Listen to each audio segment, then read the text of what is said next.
Assalamualaikum warahmatullahi wabarakatuh. Saya sedang bersama dengan senior saya, kakak kelas saya di Mesir, Al-Mukarram, Ustadz Dr. Damanhur Abbas. Nikmati kajian-kajian tausiah beliau yang bergizi, berkualitas di channel Ustadz Damanhur Abbas. Jangan lupa tonton, subscribe, like, share, and comment. Assalamualaikum warahmatullahi wabarakatuh.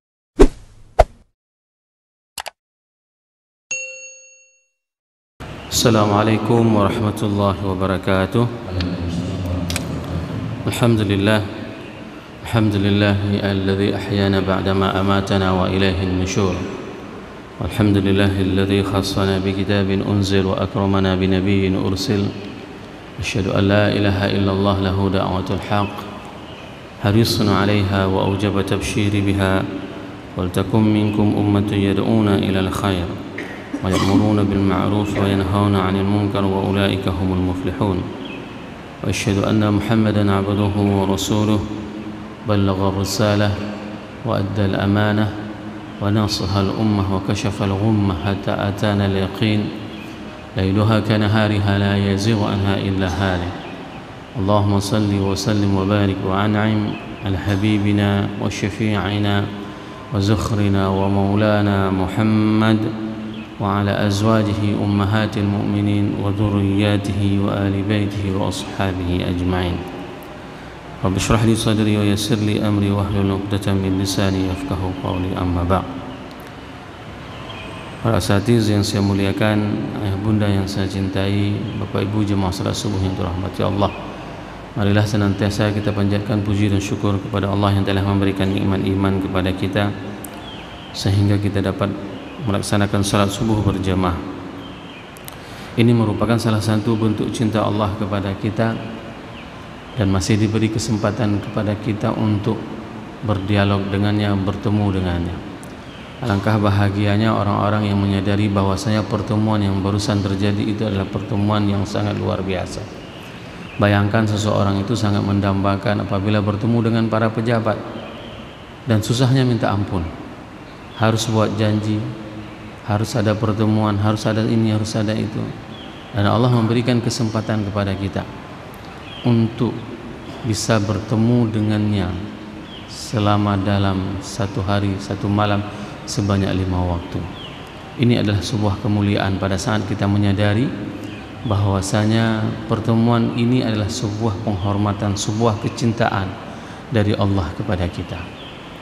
Salawat dan salam mari sama-sama kita panjatkan kepada junjungan kita Nabi besar Muhammad sallallahu alaihi wasallam yang telah menyampaikan risalah ini, wa addal amanah, dan menyampaikan amanah ini, wa nasahal ummah, dan menasihati umat ini. Tidak ada satupun yang tidak disampaikan oleh baginda Rasulullah. Semua telah disampaikan sehingga semua di antara kita ini tahu bagaimana cara pada saat kita bangun pagi, apa yang harus kita lakukan pada saat kita terbangun, apa yang harus kita lakukan pada saat kita menuju ke pasar, apa yang harus kita lakukan pada saat kita menuju ke kantor. Semua itu adalah menurut panduan yang diajarkan oleh baginda Rasulullah sallallahu alaihi wasallam. Oleh sebab itu jemaah yang dirahmati Allah, perbanyaklah berselawat kepada baginda Rasulullah sallallahu alaihi wasallam agar kita mendapatkan syafaatnya kelak di hari akhirat. Semoga jemaah yang berhadir pada subuh yang berbahagia ini merupakan di antara umat Nabi Muhammad sallallahu alaihi wasallam yang akan diberikan syafaat oleh baginda Rasulullah sallallahu alaihi wasallam dan akan disuguhkan air dari telaga Kautsar dari tangan mulia tersebut. Allahumma amin. Bapak Ibu jemaah salat subuh yang dirahmati Allah, pada subuh yang berbahagia ini kita akan melanjutkan dosa-dosa besar karangan Imam Az-Zahabi Al-Kabair, di mana pada subuh yang berbahagia ini kita akan membahas dosa besar yang ke-46, yaitu an-nahiyah, yaitu meratapi. Apa yang diratapi inilah yang menjadi sebuah tradisi di dalam masyarakat jahiliyah. Bahkan dulu pada saat saya kecil saya masih mendapatkan ratapan ini merupakan salah satu proyek. Dibayar oleh si orang yang sedang berduka. Misalnya di kampung kita ada orang kaya yang meninggal dunia, maka dia akan membayari orang-orang tertentu, khususnya wanita, dibayari supaya apa? Supaya dia menangis meratapi Dalam bahasa Aceh itu dinamakan dengan mebae. Nah, bae itu merupakan ratapan. Nah, kalau kita ingin melihat kenapa ratapan ini bisa terjadi, itu disebabkan karena adanya terjadi musibah. Maka musibah di dalam Islam itu diajarkan panduannya oleh baginda Rasulullah SAW. Dan saya sering menceritakan di dalam majelis ilmu ini, pada saat terjadi musibah, apa yang harus kita lakukan? Kita mengucapkan inna lillahi wa inna ilaihi raji'un. Ini juga diucapkan kepada orang yang sakit. Jadi waktu ada orang sakit kita bilang inna lillahi wa inna ilaihi raji'un. Pun doa ke mati. Bukan. Kita mengatakan sesuatu pada saat terjadi musibah. Sehat itu adalah milik Allah. Pada saat kita diberikan sakit, maka kita mengatakan bahwasanya semua itu adalah milik Allah. Dan hari ini memang sudah jarang kita mendapati ratapan tersebut. Ratapan secara real, tapi ratapan secara media sosial yang paling bahaya. Ya, itulah yang dinamakan dengan Facebook. Ya, tempat manusia meratapi semua keluh kesahnya. Cirit hinan fi tulis status. Sakit sekali hari ini perut saya, sedang cirit birit. Ya, di mana ditulis? Di status media sosial, di Instagramnya, di WhatsAppnya, semua diratapi. Padahal tidak perlu kita meratapi. Kenapa? Disitulah nampak bahwasanya kondisi kita rapuh, kondisi kita tidak kuat, kondisi kita lemah. Sehingga orang tahu seseorang yang meratapi pada saat dia terjadi musibah, maka dia merupakan orang yang tidak mendapatkan petunjuk dari baginda Rasulullah SAW. Padahal Rasul sudah mengatakan tidak ada yang terjadi musibah itu kecuali dengan izin Allah. Hari ini ayah kita meninggal, ibu kita meninggal, istri kita meninggal, siapapun yang kita cintai meninggalkan kita, baik karena mati ataupun karena apapun peninggalannya, maka itu adalah semuanya adalah ketetapan dari Allah. Dengan ridha Allah, maka itu akan terjadi. Kalau Allah sudah meridainya, kenapa kita harus meratapinya? Bukankah Allah lebih tahu apa yang terjadi kepada kita? Nah, pada saat terjadi kondisi goncangan seperti ini, maka belajarlah dari apa yang diajarkan oleh para sahabat Rasul. Dan saya paling sering menceritakan kisah peperangan. Kisah peperangan Uhud itu merupakan salah satu kisah yang pembelajaran yang paling penting yang harus banyak kita ambil hikmahnya. Semua penduduk Madinah mendengarkan Rasul meninggal dunia. Berita di mana 300 orang yang pulang, orang-orang munafik yang pulang ke Madinah, mereka menyebarkan fitnah di Madinah. Rasul kalah perang dan meninggal dunia. Apa yang terjadi? Pada saat orang-orang di Madinah, ibu-ibu yang pergi ke Uhud ingin mengecek kebenaran berita tersebut, maka mereka mendapati prajurit yang sedang pulang. Apa yang ditanyakan? Wahai fulan, suamimu telah meninggal dunia. Tidak apa-apa. Bagaimana kondisi Rasul? Itu pertanyaan mereka. Enggak ada masalah. Suami saya meninggal, enggak ada masalah. Oh, anak saya meninggal, enggak ada masalah. Semuanya bagi mereka tidak pernah menjadi masalah pada saat kehilangan siapapun. Yang mereka pastikan Rasul tidak hilang, Rasul tidak meninggal. Sehingga salah seorang wanita heroik, yaitu Nusaibah Ummu Ammarah, ini kita cerita tentang musibah.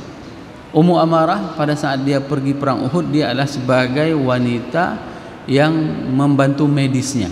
Begitu melihat umat Islam, Rasul kocar-kacir di medan peperangan, 700 orang itu kocar-kacir. Setelah orang-orang pemanah turun dari atas gunung Rumah, maka terjadi kocar-kacir. Khalid bin Walid menyerang orang pasukan di atas, Rasul terpojok sehingga harus dilarikan ke gunung Uhud. Ummu Ammarah mengambil pedang. Ini bayangkan wanita mengambil pedang, berperang dengan kesatria, sehingga di bahunya itu terluka. luka terbuka, dan dihitung oleh para sahabat luka di tubuh seorang wanita tersebut lebih dari 10 luka. Luka pedang, kena sabetan pedang, lebih dari 10 luka. Ada yang meriwayatkan 13, 12, 10, itu riwayat. Sehingga dia kehilangan suami, dia kehilangan anak, 2 orang anaknya meninggal dunia, suaminya meninggal dunia karena membela agama Allah ini, membela Rasul. Sehingga setelah terjadi peperangan, setelah jeda, setelah reda semuanya, Rasul bertemu dengannya dan memujinya. Wahai Nusaybah, keluargamu itu jauh lebih baik dari keluarga fulan. Wahai Nusaybah, keluargamu itu jauh lebih baik dari keluarga fulan. Dipuji oleh Rasul seperti itu. Maka pada saat dia mendengarkan pujian dari Rasulullah SAW, dia tahu apa yang harus dia lakukan. Maka dia meminta kepada Rasul, wahai Rasul, pintalah kepada Allah, pintalah kepada Allah agar aku akan menjadi pendampingmu nanti di surga, bukan hanya di dunia ini. Maka Rasul mengadahkan tangannya dan meminta kepada Allah, Allahumma ja'alhum rufaqa fil jannah. Ya Allah, jadikanlah mereka itu adalah pendampingku nanti di dalam surga. Dan Nusaybah mengatakan, tidak ada musibah, aku tidak akan pernah mengatakan musibah apapun setelah aku mengetahui bahwasanya Rasul hidup. Kehilangan suami, kehilangan anak, kehilangan apapun di atas dunia ini tidak akan menjadi masalah bagiku selama Rasul itu selamat. Coba lihat bagaimana mereka menempatkan kata-kata musibah itu. Hari ini kehidupan kita ini adalah musibah. Kita jauh dari Rasul, kita tidak pernah bisa membersamai Rasulullah SAW, tidak pernah bisa berperang dengan Rasul, tidak akan pernah bisa dipuji oleh Rasul sebagaimana dipuji Nusaybah. Maka salah satu cara yang selalu saya ingatkan itu adalah lakukanlah segala sesuatu perbuatan, maka hadirkanlah perbuatan tersebut adalah beginilah Rasul menyuruh kami. Ini yang harus kita tanam di dalam jiwa kita sebagai bentuk kecintaan kita kepada Rasulullah, sebagai kepatuhan kita kepada Allah. Pada saat kita berangkat melangkahkan kaki kita untuk salat subuh, maka itu kita tanamkan, inilah bentuk kecintaan saya kepadamu ya Rasul. Engkau menyuruh kami untuk melaksanakan salat 5 waktu. Nah, an-nahiyah ini adalah sebuah perbuatan jahiliyah di mana seorang wanita dia akan meratapi terhadap musibah yang terjadi. Apa yang dia lakukan? Dia ba'u, dia meratap. Oh, kenapa suami saya meninggal? Kenapa papa pergi? Kenapa papa meninggalkan kami? Itu ratapannya. Kenapa ayah pergi? Anak-anak masih kecil, 3 bulan dah kawin lagi. Ini masalah. Dan saya perhatikan, bukan saya bilang, saya perhatikan hampir semua para suami yang menangis secara besar-besaran. Oh adik, abang cinta kali, beginilah, beganalah. Paling lama dia bertahan 1 bulan. Ya, setelah 1 bulan menikah lagi dia suami itu. Bukan salah, tidak ada salah menikah lagi. Tapi yang salah itu adalah meratapi. Ya. Jadi beak pegah cinta bak ratapan ke hana mendumnya. Tidak ada semua itu. Nah. Yang dilarang itu meratapi. Menikah lagi setelah meninggal istri, meninggal suami itu memang dibenarkan. Tapi jangan buat drama. Ya, jangan buat drama Korea. Begitu meninggal suami, begitu meninggal istri, oh nangisnya minta ampun. Perhatikan Bu. Kalau ada suami seperti itu, pasti paling cepat dia nikah lagi. Tapi kalau misalnya diam aja. Kenapa diam dan menangis itu adalah sesuatu yang dibenarkan oleh Rasul. Saya pernah menjelaskan di majelis ilmu ini. Jabir, ya, Jabir itu ayahnya meninggal. Abdullah bin Jabir nama ayahnya. Abdullah bin Jabir. Jabir itu ayahnya meninggal di perang Uhud. Apa yang dilakukan? Dimutilasi. Ya. Dimutilasi, hidungnya dipotong, mulutnya dijahit, kupingnya dipotong. Ini perilaku jahiliyah. Sekarang siapa yang enggak menangis melihat ayah kita dibuat seperti itu? Siapa yang tidak sedih? Apalagi yang pernah merasakan masa dom, masa konflik kita. Ayah kita ditembak di depan mata kita, mendidih, ya, menangis. Dan itu dilakukan. Jabir menangis. Jabir waktu melihat ayahnya dimutilasi seperti itu menangis. Dan Rasul tidak melarangku. Ingat itu baik. Boleh dilihat di dalam Sahih Muslim. Rasul tidak melarangku. Aku mengeluarkan air, menangis aku. Yang tidak dilakukan oleh Jabir adalah meratapi. Oh, kenapa ayah meninggal? Kenapa ayah seperti? Oh, itu tidak boleh. Tapi kalau kita menangis itu wajar sekali. Wajar sekali. Maka Rasul datang kepada Jabir. Wahai Jabir, barusan malaikat datang kepadaku menyampaikan bahwasanya seluruh syuhada itu semuanya berbicara dengan Allah. Tapi mereka mempunyai sitar, mempunyai hijab. Pada saat orang-orang yang syahid meninggal dunia, mereka langsung ruhnya itu akan ditarik, akan diangkat dan akan dipertemukan dengan Allah dan berbicara dengan Allah. Tapi ada tirai, kecuali ayahmu. Kecuali ayahmu. Ayahmu berbicara dengan Allah kifahan, tanpa ada tirai. Coba bayangkan bagaimana mulianya Abdullah. Ya. Dia dipertemukan dengan Allah tanpa ada tirai. Maka Allah menanyakan kepada Abdullah, wahai Abdullah, apa yang engkau inginkan? Dia bilang sama Allah, hidupkan aku sekali lagi biar aku bisa merasakan bagaimana indahnya mati syahid itu. Oh, tidak bisa, karena kehidupan itu cuman sekali. Maka sampaikanlah kepada orang-orang setelahku bahwasanya ini adalah nikmat yang paling terbesar, sehingga turunlah ayat wala taqulu liman yuqtalu fi sabilillahi amwat bal ahya walakin la tash'urun.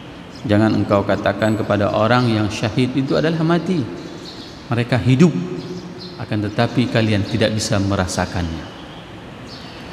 Ini bentuk pada saat seseorang ditimpa musibah, boleh menangis.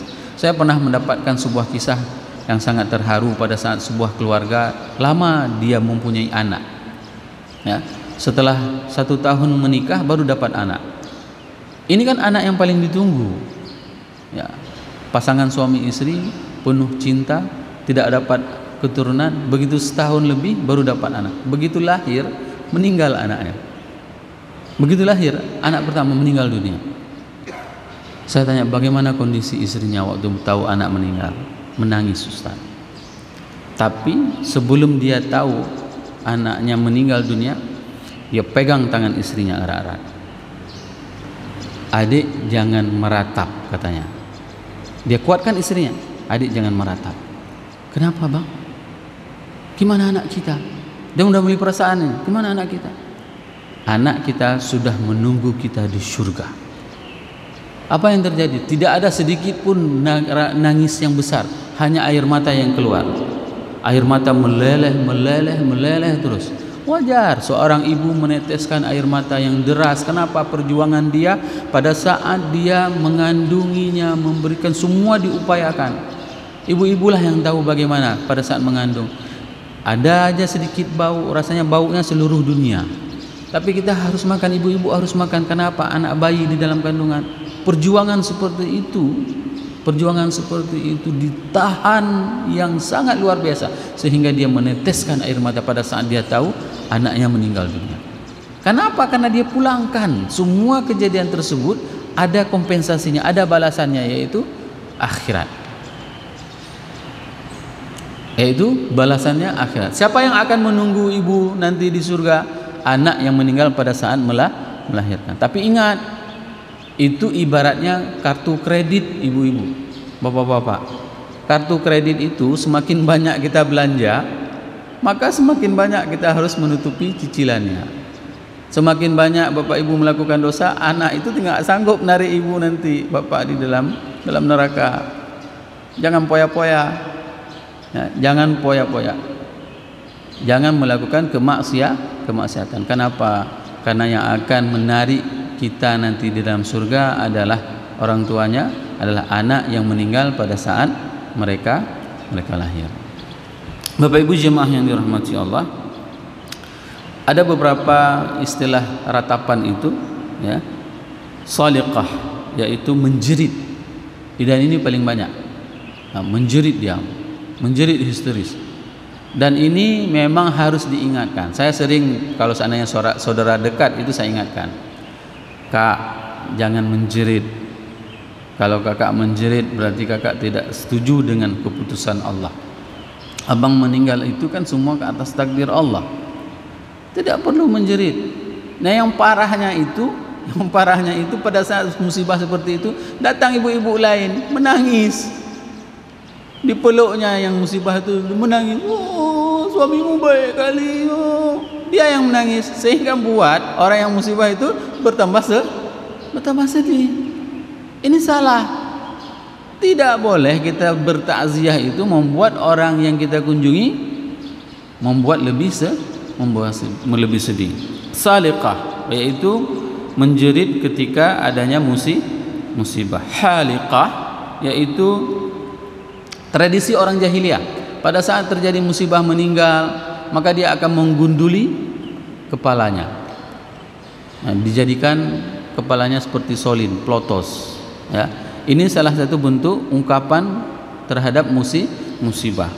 Dan